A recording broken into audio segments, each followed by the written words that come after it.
يا صباح الفل، يلا نعمل مع بعض مقرمشات البذور الصحية. عندي هنا نص كوب من البذور المتنوعة، فيها بذور يقطين وبذور دوار الشمس.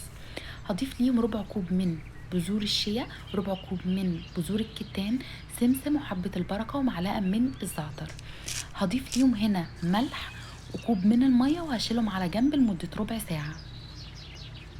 في الوقت ده هكون مجهزة صينية وهبدأ أدهنها بزيت الزيتون، وهحط فيها ورق زبدة وهفردها بنفس الشكل ده. لازم نفردها يكون سمكها رفيع جدا علشان تكون مقرمشة معانا. هندخلها فرن مسخن من قبل من فوق ومن تحت على نار هادية جدا جدا، وقبل ما ندخلها نقطعها بنفس الشكل كده. أخدت مني في التسوية ساعة بالظبط من فوق ومن تحت على نار هادية. لازم تجربوها، غنية بالأوميجا 3، غنية كمان بالألياف، مفيدة جدا للي عندهم مقاومة أنسولين وتكيسات مبايض.